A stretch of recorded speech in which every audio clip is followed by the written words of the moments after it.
भाई सारी खेल है परमात्मा दी, सारे खेल नूं परमात्मा आप उहदा वर्तारा वरत रहा है। ठगन हार अन ठगदा ठग। सतगुरु पातशाह जी फरमाउंदे ने कि जिहड़ा ये जीव है ना, ये ठगिया जान वाला नहीं, ये तो सत चित आनंद स्वरूप सी, पर इनू काम क्रोध लोभ मोह हंकार पंजां ठगां ने ठग लिया। ये आप ही ठगिया गया, जिहड़ा कि ठगिया जान वाला नहीं सी। जे शुद्ध स्वरूप दे नाल चेतन दे नाल जुड़िया रहिंदा ते फिर नाओ मरन ठगे जाए, जिन के राम वसै मन माहे, वो नहीं सी ठगे जा सकते। पर जदों ओनू भुल गया फिर ये पंजां कोलों ठगिया गया। दिन वखर फिर उठ लग। फिर की दा सुभाव बन गया भाई वखर नाम है लाभ दा। जिहड़ी चीज़ दा लाभ ही नहीं सी ना, बुरे काम को उठ खलोया, नाम की बेला पै पै सोया। वखर सी लाभ प्राप्त करना, क्योंकि लाभ प्राप्त करने वास्ते संसार विच परमात्मा ने सानू मनुखा जन्म दिता है। परमात्मा का नाम जपना, अमृत वेले उठना, अमृतधारी होना, त्यार बरत्यार रहना, धन गुरु ग्रंथ साहब जी के लड़ लगना, नितनेमी बनना, ये तो सी भाई लाभ। ये लाभ प्राप्त करना सी। इस देही को सिमरा देव, सो देही भज हर की सेव, भजो गोबिंद भूल मत जाहो, मानस जन्म का यही लाहो। ये लाभ सी, पर इनू छड्ड गया। ते जिदे तो प्राप्ति कुछ नहीं होना। प्राण गए को का की माया, जो प्राण खत्म हो गए दसो माया किहदी आ? उन्हां पदार्थां दे विच लग गया जिन्हां तो लाभ अंत नूं इस जीव नूं कोई लाभ प्राप्त नहीं होना, उहदे विच ही लग गया। संत सभा मिल करो बखियान। कहंदे भाई सारे संत भगत परमात्मा दे जन सेवक मिल के इस चीज की विचार करो। सिमरत सासत वेद पुराण। कहंदे पढ़ के देख लो दूसरे मतां दे भी सिमरतियां 27 पढ़ लवो, 4 वेद 18 पुराण पढ़ लवो। कहंदे वो भी यही गल कहंदे ने कि परमात्मा दे नाम तो बिना मुक्ति नहीं, ਇਹਦੇ ਤੋਂ ਬਿਨਾ ਛੁਟਕਾਰਾ नहीं। ये भी एक विचार करके वेख लो। ब्रह्म विचार विचारे कोए। कहते भाई कोई करोड़ां दे विचों गुरु के सेवक भगत हन ਜਿਹੜੇ उस ब्रह्म दी, अकाल पुरख दी, ਜਿਹੜੇ उस ईस दी, ईश्वर दी, ਜਿਹੜੇ आत्मा दी विचार करते हैं, वो विरले विरले हैं। नानक तां की परमगत होए। हाँ कहते उन्हां दे उपर कृपा हो जाती है। ਜਿਹੜੇ ब्रह्म की विचार करते हैं ना, अकाल पुरख की विचार करते हैं, धन गुरु अर्जन साहब सच्चे पातशाह जी कहते उन्हां दे उपर महाराज की कृपा हो जाती है। तो ਜਿਹੜੇ भाई ब्रह्म की विचार करते हैं ना, तो ਉਹਦੇ ਤੇ सुनो महाराज सच्चे पातशाह जी फिर की फरमा रहे। जिन्हों ने ब्रह्म की विचार कर ली, ਜਿਹੜੇ हैन विरले ना ही घने फैल फकड़ संसार, ਜਿਹੜੇ ਉਹੋ ਜਿਹੇ गुरु के प्यारे हैं, उन्होंने महाराज सच्चे पातशाह जी ब्रह्म की विचार वालियां वास्ते की उपदेश दिंदे हैं। मुढ़ तो फिर पढ़ो।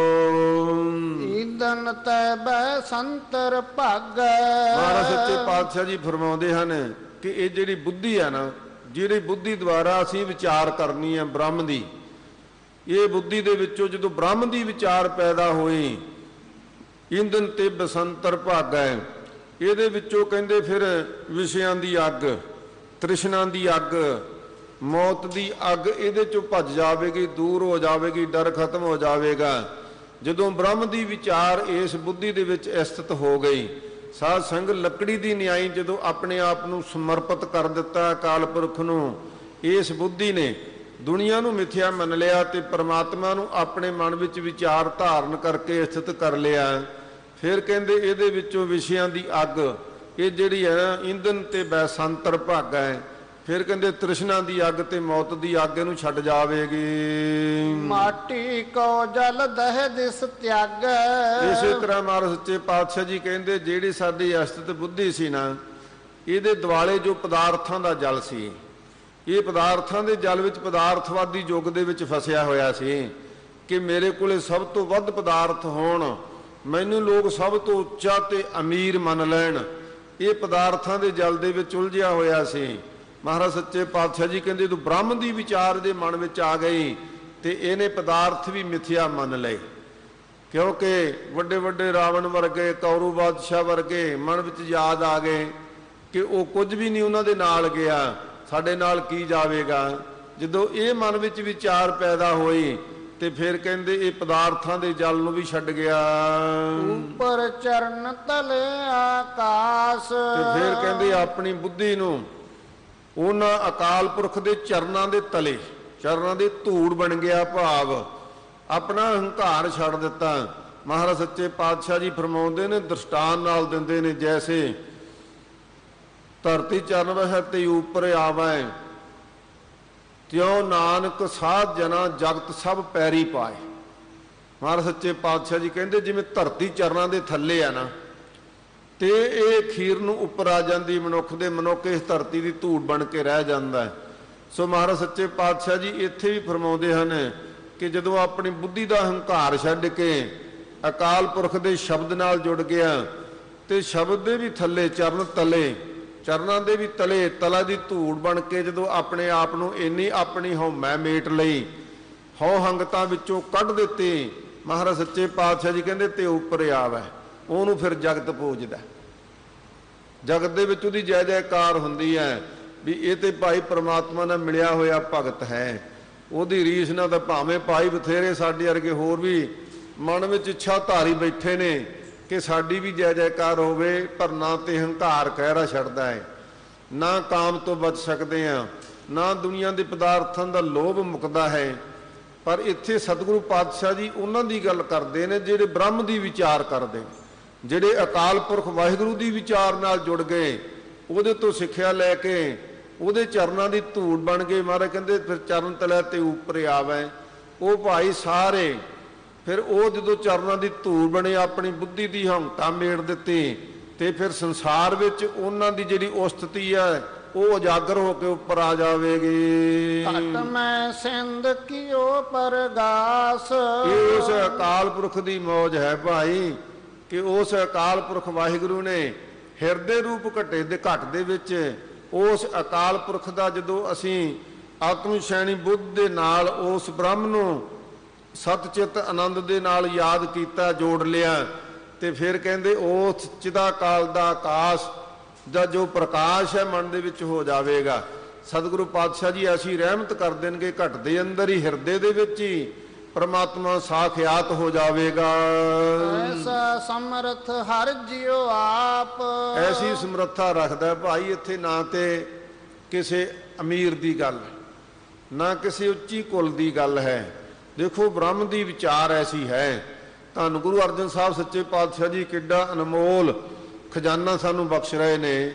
ਜਿਹੜਾ ਮਰਜੀ ਅਪਣਾ ਲਵੇ, ਜਿਹੜਾ ਮਰਜੀ, ਜਦੋਂ ਵੀ ਕੋਈ ਅਪਣਾਏਗਾ ਤੇ ਇਹ ਭਾਈ ਚੁੰਬਕ ਹੈ, ਗੁਰੂ ਕੀ ਬਾਣੀ ਚੁੰਬਕ। ਜਦੋਂ ਅਸੀਂ ਇਹਦੇ ਨਾਲ ਜੁੜਾਂਗੇ ਨਾ, ਸਾਨੂੰ ਖਿੱਚੇਗੀ। ਜਦੋਂ ਤੱਕ ਅਸੀਂ ਭਰਮ ਭੁਲੇਖਿਆਂ ਵਿੱਚ ਕਿ ਇਹ ਕੰਮ ਔਖਾ ਹੈ, ਸਾਡੇ ਕੋਲੋਂ ਨਹੀਂ ਹੋਣਾ, ਅਸੀਂ ਨਹੀਂ ਕਰ ਸਕਦੇ, ਉਨੀ ਦੂਰ ਤਾਂ ਅਸੀਂ ਇਸ ਚੁੰਬਕ ਨਾਲੋਂ ਦੂਰੀ ਬਣਾ ਕੇ ਬੈਠੇ ਹਾਂ। ਨਹੀਂ ਭਾਈ ਆਪਾਂ ਨੇੜੇ ਤਾਂ ਆਓ। ਜਿਵੇਂ ਭਾਈ ਗੁਰਦਾਸ ਜੀ ਕਹਿੰਦੇ ਆ ਨਾ ਕਿ ਤੂੰ ਇੱਕ ਕਦਮ ਤੇ ਚੱਲ, ਚਰਨ ਸ਼ਰਨ ਗੁਰ ਏਕ ਪੈਂਡ ਜਾਏ ਚੱਲ, ਸਤਿਗੁਰ ਕੋਟ ਪੈਂਡ ਆਗੇ ਹੋਏ ਲੇਤ ਹੈ। ਉਹ ਤੇ ਕਹਿੰਦੇ ਤਿਆਰ ਬੈਠੇ ਆ, ਤੂੰ ਉਦਮ ਤੇ ਕਰ। ਇਸ ਵਾਸਤੇ ਮਹਾਰਾਜ ਸੱਚੇ ਪਾਤਸ਼ਾਹ ਜੀ ਕਹਿੰਦੇ ਐਸੀ ਸਮਰੱਥਾ ਹੈ ਉਸ ਅਕਾਲ ਪੁਰਖ ਵਾਹਿਗੁਰੂ ਦੀ, ਤੇ ਜਿਹੜਾ ਉਹਦੀ ਚੇਤਨ ਦੀ ਸਮਰੱਥਾ ਦੇ ਨਾਲ ਜੁੜ ਗਿਆ ਭਾਈ, ਫਿਰ ਮਹਾਰਾਜ ਸੱਚੇ ਕਹਿੰਦੇ ਜਲ ਨਹੀਂ ਡੂਬੈ ਤਸਕਰ ਨਹੀਂ ਲੇਵੈ, ਭਾਏ ਨਾ ਸਾਕਾ ਜਾਲੇ। ਇਹੀ ਪੰਜ ਤੱਤ ਤੇ ਉਹਦੇ ਹੁਕਮ 'ਚ ਹੀ ਹੈ ਨਾ। ਤੇ ਜਦੋਂ ਉਹਦੇ ਨਾਲ ਜੁੜ ਗਿਆ ਜਿਹਦੇ ਹੁਕਮ ਵਿੱਚ ਪੰਜ ਤੱਤ ਨੇ, ਫਿਰ ਅੱਗ ਨਹੀਂ ਸਾੜ ਸਕਦੀ। ਭਾਈ ਬਿਧੀ ਚੰਦ ਵਰਗੇ ਪ੍ਰਤੱਖ ਭੱਠਾਂ ਵਿੱਚ ਬੈਠ ਗਏ, ਨਹੀਂ ਸੀ ਜਾਲ ਸਕੀ ਅੱਗ। ਭਗਤ ਕਬੀਰ ਵਰਗਿਆਂ ਨੂੰ ਗੰਗਾ ਦੀਆਂ ਲਹਿਰਾਂ ਵਿੱਚ ਡੁਬੋਣ ਦਾ ਯਤਨ ਕੀਤਾ, ਨਹੀਂ ਸੀ ਡੋਬ ਸਕੇ, ਕਿਉਂਕਿ ਉਹ ਚੇਤਨ ਨਾਲ ਜੁੜ ਗਏ ਜਿਹਦੇ ਹੁਕਮ ਵਿੱਚ ਇਹ ਤੱਤ ਨੇ ਨਾ। ਉਸ ਹੁਕਮ ਕਰਨ ਵਾਲੇ ਅਕਾਲ ਪੁਰਖ ਵਾਹਿਗੁਰੂ ਨਾਲ ਜੁੜ ਗਏ। ਐਸਾ ਸਮਰੱਥ ਹਰਿ ਜੀਉ ਆਪ, ਐਸੀ ਸਮਰੱਥਾ ਰੱਖਣ ਵਾਲਾ ਆਪ ਅਕਾਲ ਪੁਰਖ ਵਾਹਿਗੁਰੂ ਹੈ। ਨਿਮਖ ਨ ਬਿਸਰੈ ਜੀ ਭਗਤਨ ਕੈ। ਇਸ ਕਰਕੇ ਭਾਈ ਭਗਤ ਉਹਨਾਂ ਨੂੰ ਹੀ ਮੰਨਿਆ ਜਾ ਸਕਦਾ ਹੈ ਜਿਨ੍ਹਾਂ ਨੂੰ ਅੱਖ ਦੇ ਖੋਲਣ ਤੇ ਮੀਚਣ ਜਿੰਨਾ ਸਮਾਂ ਵੀ ਪਰਮਾਤਮਾ ਨਹੀਂ ਵਿਸਰਦਾ। ਸੰਤ ਕਹਾਉਣ ਨੂੰ ਤੇ ਬੜੇ ਕਹਾਈ ਫਿਰਦੇ ਆ ਭਾਈ। ਜਦੋਂ ਸੰਤ ਦੀ ਮਹਿਮਾ ਧੰਨ ਗੁਰੂ ਅਰਜਨ ਸਾਹਿਬ ਸੱਚੇ ਪਾਤਸ਼ਾਹ ਦੱਸਦੇ ਨਾ, ਕਹਿੰਦੇ ਭਾਈ ਜਿਨ੍ਹਾਂ ਦੇ ਜੀਵ ਆਤਮਾ ਦੇ ਵਿੱਚੋਂ ਇੱਕ ਨਿਮਖ ਮਾਤਰ ਵੀ ਪਰਮਾਤਮਾ ਨਹੀਂ ਵਿਸਰਦਾ, ਅਸਲ ਵਿੱਚ ਭਗਤ ਉਹ ਹੈ, ਉਸ ਨੂੰ ਭਗਤ ਕਿਹਾ ਗਿਆ ਹੈ। ਆਠ ਪਹਿਰ ਮਨ ਤਾਂ ਕੋ ਜਾਪ, ਜਿਹੜੇ 8 ਪਹਿਰ ਮਨ ਕਰਕੇ ਪਰਮਾਤਮਾ ਦਾ ਹੀ ਜਾਪ ਕਰਦੇ ਰਹਿੰਦੇ ਨੇ, 8 ਪਹਿਰ ਪਰਮਾਤਮਾ ਦੀ ਆਰਾਧਨਾ ਕਰਦੇ ਰਹਿੰਦੇ ਹਨ, ਰਹਾਉ ਵਿਸਰਾਮ ਦੇ ਕੇ ਕਿਰਪਾ ਕਰ ਰਹੇ ਹਨ। ਪ੍ਰਥਮੇ ਮਾਖਣ ਪਾਛੈ ਦੂਧ, ਦੇਖੋ ਮਹਾਰਾਜ ਸੱਚੇ ਪਾਤਸ਼ਾਹ ਜੀ ਫਰਮਾਉਂਦੇ ਨੇ ਪ੍ਰਥਮੇ ਮਾਖਣ ਪਾਛੈ ਦੂਧ। ਜਦੋਂ ਬੰਦੇ ਨੇ ਕੋਈ ਆਪਣੀ ਬੁੱਧੀ ਦੁਆਰਾ ਕੋਈ ਵਿਦਿਆ ਪ੍ਰਾਪਤ ਕਰਨੀ ਹੁੰਦੀ ਹੈ, ਕੋਈ ਗਿਆਨ ਪ੍ਰਾਪਤ ਕਰਨਾ ਹੁੰਦਾ ਨਾ, ਤੇ ਉਹਦੇ ਲਈ ਸਾਧਨ ਹੁੰਦੇ ਨੇ। ਬੱਚੇ ਸਕੂਲ ਵਿੱਚ ਪੜ੍ਹਦੇ ਨੇ, ਤੇ ਜੇ ਸਕੂਲ ਵਿੱਚ ਪੜ੍ਹਦਿਆਂ ਵੀ ਬੱਚੇ ਨੂੰ ਜਾਂ ਮਾਪਿਆਂ ਨੂੰ ਇਹ ਲੱਗੇ ਕਿ ਇਹਨੂੰ ਵਿਦਿਆ ਦੇਣ ਵਾਸਤੇ ਕੇਵਲ ਸਕੂਲ ਵਿੱਚ ਪੜ੍ਹਾਇਆ ਨਹੀਂ ਸਰਨਾ, ਇਹਦੀ ਟਿਊਸ਼ਨ ਵੀ ਰੱਖਣੀ ਪੈਣੀ ਆ, ਫਿਰ ਟਿਊਸ਼ਨ ਵੀ ਰੱਖ ਦਿੰਦੇ ਨੇ। ਜਦੋਂ ਔਖੀ ਪੜ੍ਹਾਈ ਹੁੰਦੀ ਹੈ, BA MA ਦੀ ਪੜ੍ਹਾਈ ਕਰਦੇ ਆ, ਟਿਊਸ਼ਨਾਂ ਰੱਖਦੇ ਨੇ, ਰਾਤਾਂ ਨੂੰ ਜਾਗਦੇ ਨੇ, ਦੇਰ ਤੱਕ ਪੜ੍ਹਦੇ ਨੇ। ਇੱਥੋਂ ਤੱਕ ਛੋਟੇ ਛੋਟੇ ਬੱਚਿਆਂ ਦੇ ਐਨਕਾਂ ਲੱਗ ਜਾਂਦੀਆਂ ਪੜ੍ਹਦਿਆਂ। ਪਰ ਜਦੋਂ ਉਹ ਡਿਗਰੀ ਕਰ ਲੈਂਦੇ, ਉਹ ਆਪਣੀ ਵਿਦਿਆ ਦੀ ਮੰਜ਼ਿਲ ਤੇ ਪਹੁੰਚ ਜਾਂਦੇ ਨੇ, ਮੁੜ ਕੇ ਉਹ ਕਿਤਾਬਾਂ ਨਹੀਂ ਪੜ੍ਹਦੇ, ਮੁੜ ਕੇ ਉਹ ਕਿਤਾਬਾਂ ਛੱਡ ਜਾਂਦੇ ਨੇ। ਮਹਾਰਾਜ ਸੱਚੇ ਪਾਤਸ਼ਾਹ ਜੀ ਬਾਣੀ ਵਿੱਚ ਫਰਮਾਉਂਦੇ ਨੇ, ਗਿਆਨੈ ਕਾਰਨ ਕਰਮ ਅਭਿਆਸ, ਗਿਆਨ ਭੈਤ ਕਰਮੈ ਨਾਸ। ਗਿਆਨ ਦੀ ਧਾਰਨ ਕਾਰਨ ਕਰਨ ਵਾਸਤੇ ਸਾਨੂੰ ਕਰਮ ਕਰਨੇ ਪੈਂਦੇ ਨੇ। ਇਹ ਕਰਮ ਜਿਹੜੇ ਨੇ ਨਾ, ਨਿਤ ਕਰਮ, ਇਹ ਗਿਆਨ ਪ੍ਰਾਪਤ ਕਰਨ ਵਾਸਤੇ ਹੈ। ਜਦੋਂ ਗਿਆਨ ਪ੍ਰਾਪਤ ਹੋ ਗਿਆ ਫਿਰ ਇਹ ਕਰਮ ਪਿੱਛੇ ਰਹਿ ਜਾਂਦੇ ਨੇ। ਮਹਾਰਾਜ ਸੱਚੇ ਪਾਤਸ਼ਾਹ ਜੀ ਫਰਮਾਉਂਦੇ ਨੇ, ਪ੍ਰਥਮੇ ਮਾਖਣ ਪਾਛੇ ਦੂਧ। ਕਹਿੰਦੇ ਭਾਈ ਜਦੋਂ ਗਿਆਨ ਪ੍ਰਾਪਤ ਹੋ ਗਿਆ ਨਾ, ਮੱਖਣ ਦੀ ਨਿਆਈ, ਜਦੋਂ ਗਿਆਨ ਪ੍ਰਾਪਤ ਹੋ ਗਿਆ ਤੇ ਫਿਰ ਕਰਮ ਪਿੱਛੇ ਰਹਿ ਗਏ। ਹੁਣ ਪ੍ਰਬਲ ਹੋ ਗਿਆ ਗਿਆਨ, ਮਨ ਦੇ ਵਿੱਚ ਬ੍ਰਹਮ ਗਿਆਨ ਦੀ ਦਾਤ ਪ੍ਰਾਪਤ ਹੋ ਗਈ, ਹੁਣ ਕਰਮਾਂ ਦੀ ਜ਼ਰੂਰਤ ਨਹੀਂ ਰਹਿ ਗਈ, ਇਹ ਪਿੱਛੇ ਪੈ ਗਏ ਕਰਮ। ਮੈਲੂ ਕੀਨੋ ਸਾਬਨ ਸੂਦ, ਦੇਖੋ ਜਿਹੜਾ ਜਨਮ ਕੀ ਇਸ ਮਨ ਕੋ ਮਨ ਲਾਗੀ, ਕਾਲਾ ਹੋਆ ਸਿਆਹੋ, ਖਨਲੀ ਧੋਤੀ ਉਜਲੀ ਨਾ ਹੋਵੇ, ਜੇ 100 ਧੋਵਣ ਪਾਓ। ਕਹਿੰਦੇ ਇਹਨੂੰ ਹੁਣ ਸੁੱਧ ਕਰਨ ਵਾਸਤੇ ਭਰੀਐ ਮਤ ਪਾਪਾਂ ਕੈ ਸੰਗ, ਉਹ ਧੋਪੈ ਨਾਵੈ ਕੇ ਰੰਗ। ਫਿਰ ਪ੍ਰਮਾਤਮਾ ਦੇ ਨਾਮ ਰੰਗ, ਪ੍ਰੇਮ ਦਾ ਸਾਬਣ ਲਾ ਕੇ, ਨਾਮ ਦਾ ਸਾਬਣ ਲਾ ਕੇ, ਪ੍ਰੇਮ ਦਾ ਪਾਣੀ ਪਾ ਕੇ, ਸਾਧ ਸੰਗਤ ਸਾਧਨਾ ਰੂਪ ਮੁਕੀਆਂ ਦੇ ਨਾਲ ਜਦੋਂ ਇਸ ਮਨ ਨੂੰ ਧੋਤਾ ਤੇ ਫਿਰ ਇਹ ਸੁੱਧ ਸਰੂਪ ਦੇ ਵਿੱਚ ਜੁੜ ਗਿਆ, ਸੁੱਧ ਸਰੂਪ ਦਾ ਰੂਪ ਹੀ ਹੋ ਗਿਆ। ਮੈਲੂ ਕੀਨੋ ਸਾਬਣ ਸੋਧ। ਕਹਿੰਦੇ ਫਿਰ ਸਾਬਣ ਦੀ ਨਿਆਈ ਹੋਰਨਾਂ ਦੀ ਮੈਲ ਦੂਰ ਕਰਨ ਦੀ ਵੀ ਸਮਰੱਥਾ ਪੈਦਾ ਹੋ ਗਈ ਮਨ ਵਿੱਚ। ਜੇ ਕੋਈ ਜਗਿਆਸੂ ਵੀ ਆਉਂਦਾ ਨਾ, ਐਸੀ ਭਗਤੀ ਕਰਨ ਵਾਲੇ ਗੁਰਮੁਖਾਂ ਦੇ ਕੋਲ, ਮਹਾਂਪੁਰਖਾਂ ਦੇ ਕੋਲ, ਉਹਨੂੰ ਵੀ ਜੋੜ ਲੈਂਦੇ ਨੇ ਕਿ ਗੁਰਮੁਖਾ ਕਿਉਂ ਆਪਣਾ ਜਨਮ ਵਿਅਰਥ ਖਰਾਬ ਕਰਦਾ ਹੈ, ਸ਼ਰਾਬਾਂ ਪੀ ਜਾਂਦਾ, ਨਸ਼ਿਆਂ ਵਿੱਚ ਲੱਗਿਆ ਪਿਆ ਹੈ, ਤੇਰਾ ਹੀਰੇ ਜੈਸਾ ਜਨਮ ਹੈ, ਕਿਉਂ ਕੌਡੀ ਦੇ ਬਦਲੇ ਇਹਨੂੰ ਖਰਾਬ ਕਰਨ ਡਿਆ। ਫਿਰ ਉਹਦੀ ਵੀ ਜਿਗਿਆਸਾ ਮਨ ਵਿੱਚ ਪੈਦਾ ਕਰ ਦਿੰਦੇ ਨੇ, ਕਿਉਂਕਿ ਆਪ ਪਾਰ ਸਰੂਪ ਬਣ ਜਾਂਦਾ, ਫਿਰ ਸੁੱਧ ਸਰੂਪ ਹੋ ਜਾਂਦਾ ਹੈ। ਮਨ ਦੀ ਮੈਲ ਨੂੰ ਖਤਮ ਕਰਕੇ ਜਦੋਂ ਚੇਤਨ ਦੇ ਨਾਲ ਜੁੜਦਾ ਹੈ ਤੇ ਫਿਰ ਹੋਰਨਾਂ ਦੀ ਵੀ ਮੈਲ ਦੂਰ ਕਰਨ ਨੂੰ ਸਮਰੱਥਾ ਰੱਖਦਾ ਹੈ। ਭੈ ਤੇ ਨਿਰਭਉ ਡਰਤਾ ਫਿਰੈ, ਜਦੋਂ ਤੱਕ ਭਾਈ ਭੈ ਵਿੱਚ ਸੀ, ਪਰਮਾਤਮਾ ਦੇ ਭੈ ਵਿੱਚ, ਉਹਦੀ ਭੈ ਭਾਵਨੀ ਵਿੱਚ ਸੀ, ਨਿਰਭਉ ਡਰਦਾ ਫਿਰੈ। ਤੇ ਜਿਹੜੇ ਫਿਰ 5 ਕਾਮ, ਕ੍ਰੋਧ, ਲੋਭ, ਹੰਕਾਰ ਦੁਨੀਆ ਨੂੰ ਡਰਾਉਂਦੇ ਨੇ ਨਾ, ਤੇ ਉਹ ਡਰਦੇ ਫਿਰਦੇ ਆ ਵੀ ਇਹ ਤੇ ਆਪ ਸਮਰੱਥ ਹੈ, ਇਹਦੇ ਨੇੜੇ ਨਹੀਂ ਜਾਣਾ, ਇਹ ਤੇ ਆਪ ਪਰਮਾਤਮਾ ਨਾਲ ਜੁੜਿਆ ਹੋਇਆ ਹੈ, ਭਉ ਭਗਤੀ ਦੇ ਵਿੱਚ ਰੰਗਿਆ ਹੋਇਆ ਹੈ, ਕਿਉਂਕਿ ਪਰਮਾਤਮਾ ਦੇ ਭੈ ਵਿੱਚ ਹੈ। ਤੇ ਇਹ ਹੁਣ ਨਿਰਭਉ ਹੋਇਆ ਹੈ। ਤੇ ਹੋਰ ਨਾ ਭੈ, ਜਿਹੜੇ ਬਾਕੀ ਭੈ ਦੁਨੀਆ ਨੂੰ ਡਰਾਉਣ ਦੀ ਸਮਰੱਥਾ ਰੱਖਦੇ ਆ ਨਾ, ਉਹ ਉਸ ਭਗਤ ਤੋਂ ਡਰਦੇ ਨੇ ਕਿ ਅਸੀਂ ਇਹਨਾਂ ਦਾ ਕੁਝ ਵੀ ਨਹੀਂ ਵਿਗਾੜ ਸਕਦੇ। ਹੁੰਦੀ ਕੋ ਅਨਹੁੰਦੀ ਹਿਰੈ। ਕਹਿੰਦੇ ਫਿਰ ਕੀ ਹੈ ਭਾਈ, ਹੁੰਦੀ ਕੋ ਅਣਹੋਂਦੀ ਹਿਰੈ। ਜੋ ਇਹ ਹੋਂਦ ਸੀ ਆਪਣੇ ਜੀਵ ਦੀ ਮੰਨੀ ਫਿਰਦਾ ਕਿ ਜਿੰਨੀ ਇਹ ਮੇਰੀ ਦੇਹੀ ਹੋਂਦ ਹੈ, ਉਹਨੇ ਸਮਝ ਲਿਆ ਕਿ ਨਹੀਂ, ਇਹ ਦੇਹੀ ਹੋਂਦ ਨਹੀਂ। ਆਪਾਂ ਕਿਸੇ ਮਨੁੱਖ ਨੂੰ ਪੁੱਛੋ ਨਾ, ਭਾਈ ਤੂੰ ਕੌਣ ਹੈ, ਉਹ ਕਹਿੰਦਾ ਵੀ ਮੈਂ ਸੱਜਣ ਸਿੰਘ ਆ। भाई सज्जन सिंह तो तेरा ਨਾਂ है, तू वैसे कौन है नहीं ना पता। पर जदों किसी ब्रह्म ਗਿਆਨੀ ਨੂੰ ਪੁੱਛੋ ਵੀ ਤੁਸੀਂ ਕੌਣ ਹੈ, ਉਹ ਕਹੇਗਾ ਮੈਂ ਜੀਵ ਹਾਂ, ਮੈਂ ਉਸ ਪਰਮਾਤਮਾ ਦੀ ਭਾਲ ਵਿੱਚ ਹਾਂ। ਤੇ ਮਹਾਰਾਜ ਸੱਚੇ ਪਾਤਸ਼ਾਹ ਜੀ ਫਰਮਾਉਂਦੇ ਨੇ ਦੇਹੀ ਗੁਪਤ, ਇਹ ਜਿਹੜੀ ਦੇਹੀ ਹੈ ਨਾ, ਇਹਨੂੰ ਮੰਨ ਲਿਆ ਕਿ ਇਹ ਤੇ ਗੁਪਤ ਹੋ ਜਾਣ ਵਾਲੀ ਹੈ, ਰਹਿਣ ਵਾਲੀ ਨਹੀਂ ਹੈ, ਵਿਦੇਹੀ ਦਿਸ ਹੈ। ਤੇ ਜਿਹੜਾ ਬਿਨਾਂ ਦੇਹ ਤੋਂ ਉਹ ਚੇਤਨ ਸਰੂਪ ਹੈ ਅਕਾਲ ਪੁਰਖ ਵਾਹਿਗੁਰੂ, ਉਹਦੇ ਸਾਖਿਆਤ ਦਰਸ਼ਨ ਹੋ ਗਏ ਹੁਣ, ਕਿਉਂਕਿ ਉਸ ਦੀ ਆਪਣੀ ਕੋਈ ਦੇਹ ਨਹੀਂ। ਸਤਿਗੁਰੂ ਪਾਤਸ਼ਾਹ ਜੀ ਨੇ ਐਸੀ ਕਿਰਪਾ ਕਰਤੀ ਕਿ ਇਸ ਦੇਹ ਨੂੰ ਮਿਥਿਆ ਮੰਨ ਕੇ ਉਸ ਪਰਮਾਤਮਾ ਦੀ ਚੇਤਨ ਸਤਾ ਵਿੱਚ ਜੁੜ ਗਿਆ। ਸਗਲੇ ਸਾਜ ਕਰਤ ਜਗਦੀਸ਼ੈ, ਇਹ ਸਾਰੇ ਸਾਜ ਤੇ ਆਪ ਪਰਮਾਤਮਾ ਕਰਦਾ ਨਾ। ਦੇਹੀ ਗੁਪਤ ਵਿਦੇਹੀ ਦਿਸੈ, ਇੱਥੇ ਮਹਾਂਪੁਰਖ ਇਹ ਵੀ ਅਰਥ ਕਰਦੇ ਸਨ ਕਿ ਭਾਈ ਦੇਖੋ ਕਲਗੀਧਰ ਮਹਾਰਾਜ ਨੇ ਸਾਡੇ ਤੇ ਅਖੀਰ ਨੂੰ ਇਹ ਕਿਰਪਾ ਕਰ ਦਿੱਤੀ, ਮਿਹਰ ਕੀਤੀ। ਦੇਹੀ ਗੁਪਤ ਜੋ 10 ਗੁਰੂ ਸਾਹਿਬਾਨ ਹੋਏ ਨਾ, ਉਹ 10 ਦੇਹਾਂ ਧਾਰ ਕੇ ਸੰਸਾਰ ਵਿੱਚ ਆਏ, ਸਾਨੂੰ ਉਪਦੇਸ਼ ਕੀਤਾ, ਵੱਡੇ ਵੱਡੇ ਯੁੱਧ ਲੜੇ, ਗੁਰਬਾਣੀ ਦੀ ਰਚਨਾ ਕੀਤੀ, ਤੇ ਅਖੀਰ ਕੀ ਕੀਤਾ ਮਹਾਰਾਜ ਨੇ? ਦੇਹੀ ਗੁਪਤ।